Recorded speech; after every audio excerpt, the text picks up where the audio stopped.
আন্তর্জাতিক রাজনীতিতে একটি বহুল প্রচলিত সত্য হলো এখানে স্থায়ী বন্ধু কিংবা স্থায়ী শত্রু বলে কিছু নেই, বরং প্রতিটি রাষ্ট্র শেষ পর্যন্ত নিজের জাতীয় স্বার্থকেই সর্বোচ্চ গুরুত্ব দেয়। মধ্যপ্রাচ্যের সাম্প্রতিক পরিস্থিতি যেন আবারও সেই বাস্তবতাকে সামনে নিয়ে এসেছে। বহু বছর ধরে যুক্তরাষ্ট্র ও ইসরায়েলের সম্পর্ককে বিশ্বের অন্যতম শক্তিশালী কৌশলগত জোট হিসেবে দেখা হলেও সাম্প্রতিক কূটনৈতিক তৎপরতা ঘিরে নতুন প্রশ্ন উঠতে শুরু করছে। আন্তর্জাতিক অঙ্গনে আলোচনা হচ্ছে ওয়াশিংটনের নীতিতে কি সত্যিই পরিবর্তনের ইঙ্গিত দেখা যাচ্ছে, নাকি এটি কেবল একটি সামরিক কৌশলগত পদক্ষেপ। দীর্ঘ কয়েক দশক ধরে যুক্তরাষ্ট্র ইসরায়েলকে বিপুল সামরিক সহায়তা, উন্নত প্রযুক্তির অস্ত্র, গোয়েন্দা সহযোগিতা এবং দীর্ঘ আন্তর্জাতিক অঙ্গনে কূটনৈতিক সমর্থন দিয়ে এসেছে। জাতিসংঘের নিরাপত্তা পরিষদ থেকে শুরু করে বিভিন্ন আন্তর্জাতিক ফোরামে বহুবার ইসরায়েলের পক্ষে অবস্থান নিয়েছে ওয়াশিংটন। এই সম্পর্ক এতটাই গভীর যে অনেকেই একে মধ্যপ্রাচ্যে মার্কিন নীতির প্রধান ভিত্তি হিসেবে বিবেচনা করেন।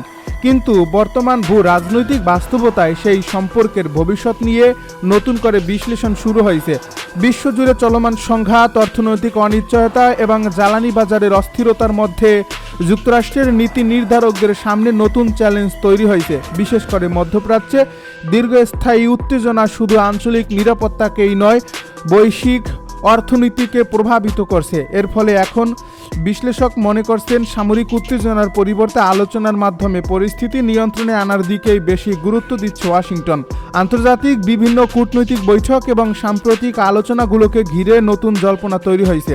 ধারণা করা হচ্ছে যুক্তরাষ্ট্র এমন একটি কৌশল অনুসরণ করতে চাইছে যেখানে সরাসরি সংঘাতের পরিবর্তে আলোচনার মাধ্যমে নিজেদের দীর্ঘমেয়াদী স্বার্থ নিশ্চিত করা প্রায় অসম্ভব হবে। এই পরিবর্তনের ফলে মধ্যপ্রাচ্যের শক্তির ভারসাম্যে নতুন সমীকরণ তৈরি হতে পারে বলেও মনে করছেন আন্তর্জাতিক সম্পর্ক বিশ্লেষকরা। প্রশ্ন হচ্ছে, কেন এই পরিবর্তনের ইঙ্গিত?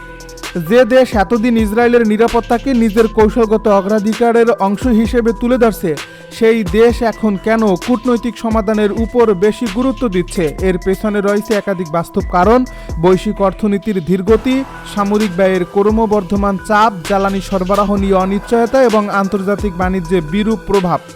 সব মিলিয়ে নতুন করে হিসাব নিকাশ শুরু করছে যুক্তরাষ্ট্র। বিশ্লেষকদের মতে মধ্যপ্রাচ্যে দীর্ঘদিন ধরে চলা সংঘাতের ফলে বিশ্ববাজারে তেলের দাম ওঠানামা করছে। এর প্রভাব পড়ছে পরিবহন খাত, শিল্প উৎপাদন এবং বৈশ্বিক সরবরাহ ব্যবস্থার উপর।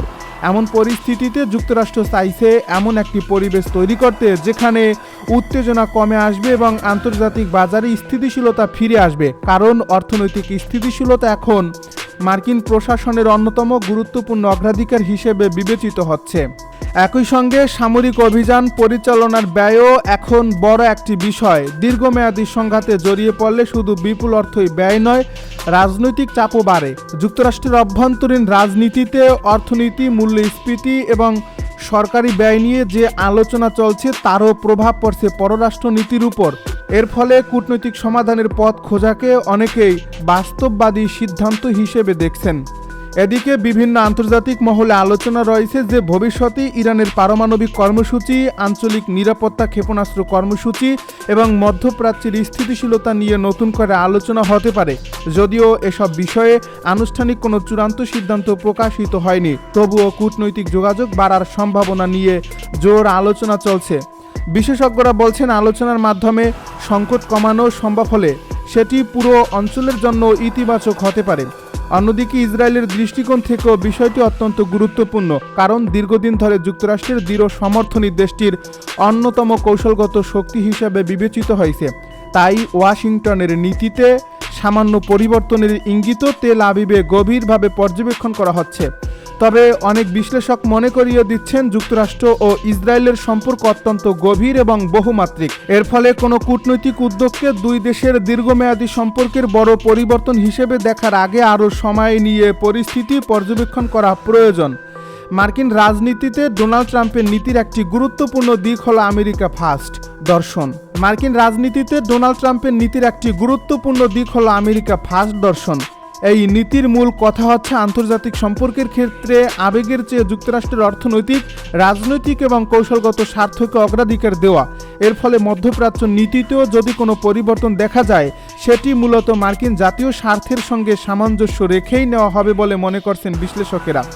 বিশ্ব রাজনীতিতে এখন প্রতিযোগিতা শুধু সামরিক শক্তির নয়, অর্থনীতি, প্রযুক্তি, জ্বালানি এবং কূটনৈতিক প্রভাব বিস্তারেরও। এই বাস্তবতায় যুক্তরাষ্ট্রকে একই সময়ে একাধিক অঞ্চলে নিজেদের কৌশলগত অবস্থান ধরে রাখতে হচ্ছে। তাই মধ্যপ্রাচ্যে উত্তেজনা কমিয়ে অন্যান্য বৈশ্বিক অগ্রাধিকারে আরও বেশি মনোযোগী দেওয়ার কৌশলও আলোচনায় উঠে এসেছে। তবে অনেক বিশেষজ্ঞ সতর্ক করে বলছেন, কূটনৈতিক আলোচনার সম্ভাবনা তৈরি হলেও বাস্তবে সমঝোতায় পৌঁছানো সহজ হবে না। কারণ মধ্যপ্রাচ্যের প্রতিটি সংকটের সঙ্গে জড়িয়ে আছে বহু দেশের নিরাপত্তা, আঞ্চলিক প্রভাব এবং দীর্ঘদিনের রাজনৈতিক দ্বন্দ্ব। এর ফলে যে কোনো আলোচনাই হবে অত্যন্ত জটিল এবং দীর্ঘ প্রক্রিয়ারই অংশ। সব মিলিয়ে বর্তমান পরিস্থিতি স্পষ্ট করে দিচ্ছে, মধ্যপ্রাচ্যের রাজনীতি আবারও একটি গুরুত্বপূর্ণ মোড়ে এসে দাঁড়িয়েছে। যুক্তরাষ্ট্রের প্রতিটি পদক্ষেপ, ইসরায়েলের প্রতিক্রিয়া এবং আঞ্চলিক শক্তিগুলোর অবস্থান আগামী দিনের ভূ রাজনৈতিক সমীকরণ নির্ধারণে গুরুত্বপূর্ণ ভূমিকা রাখবে। এখন সবচেয়ে বড় প্রশ্ন হলো, ওয়াশিংটন কি সত্যিই সংঘাতের পরিবর্তে কূটনীতির নতুন পথ বেছে নিচ্ছে, নাকি এটি বৃহত্তর কৌশলগত পরিকল্পনার একটি অংশ মাত্র? এই প্রশ্নের সুনির্দিষ্ট উত্তর সময়ই দেবে। তবে একটি বিষয় নিশ্চিত, মধ্যপ্রাচ্যের প্রতিটি পরিবর্তনের প্রভাব শুধু ওই অঞ্চলেই সীমাবদ্ধ থাকে না, বরং তা বিশ্ব অর্থনীতি, জ্বালানি বাজার এবং আন্তর্জাতিক রাজনীতির উপরও সুদূর প্রসারী প্রভাব ফেলে। বিশ্লেষকদের মতে এই দুটি দুর্ঘটনা কেবল দুটি বিমান হারানোর ঘটনা নয়, বরং এটি দুই পরাশক্তির কৌশলগত সক্ষমতা ও দীর্ঘদিনের নির্ভরযোগ্যতার প্রশ্ন সামনে নিয়ে এসেছে। কারণ এই ধরনের বোমারু বিমান শুধু যুদ্ধ পরিচালনার জন্য নয়, বরং একটি দেশের প্রতিরোধ ক্ষমতা ও সামরিক বার্তা বিশ্ববাসীর কাছে পৌঁছে দেওয়ার অন্যতম গুরুত্বপূর্ণ মাধ্যম। কয়েক দশক ধরে এই বিমানগুলো আন্তর্জাতিক নিরাপত্তা ব্যবস্থার একটি গুরুত্বপূর্ণ অংশ হিসেবে বিবেচিত হয়ে আসছে। এর ফলে একই দিনে এমন দুটি দুর্ঘটনা বিশ্বজুড়ে প্রতিরক্ষা বিশ্লেষকদের গভীরভাবে ভাবিয়ে তুলছে। বিশ্বজুড়ে সামরিক বিশেষজ্ঞরা এখন দুটি ঘটনার মধ্যে কোনো যোগসূত্র রয়েছে কিনা তা নিয়েও আলোচনা করছেন। প্রাথমিকভাবে দুই দেশেই যান্ত্রিক ত্রুটিকে সম্ভাব্য কারণ হিসেবে বিবেচনা করলেও তদন্ত শেষ না হওয়া পর্যন্ত নিশ্চিতভাবে কিছু বলতে রাজি নয় কেউই। আধুনিক যুদ্ধ বিমানগুলোতে হাজার হাজার জটিল যন্ত্রাংশ একসঙ্গে কাজ করে। একটি ছোট প্রযুক্তিগত ত্রুটিও কখনো কখনো বিশাল দুর্ঘটনার কারণ হয়ে দাঁড়াতে পারে। তাই প্রতিটি তথ্য অত্যন্ত সতর্কতার সঙ্গে যাচাই করছেন তদন্তকারীরা। বিশেষজ্ঞদের মতে বিশ্বের সবচেয়ে উন্নত সামরিক প্রযুক্তিও শতভাগ ঝুঁকিমুক্ত নয়। নিয়মিত রক্ষণাবেক্ষণ, আধুনিকরণ এবং নিরাপত্তা যাচাইয়ের পরও দীর্ঘদিন ব্যবহৃত যুদ্ধবিমানগুলোতে অপ্রত্যাশিত ত্রুটি দেখা দিতে পারে। বিশেষ করে বহু বছর ধরে পরিচালিত কৌশলগত বোমারু বিমানগুলোর ক্ষেত্রে প্রতিটি যন্ত্রাংশের উপর অত্যন্ত বেশি চাপ পড়ে। এর ফলে সামান্য ত্রুটিও বড় ধরনের বিপর্যয়ে রূপ নিতে পারে। এই দুটি দুর্ঘটনা সেই বাস্তবতাকেই আবারও সামনে নিয়ে এসেছে।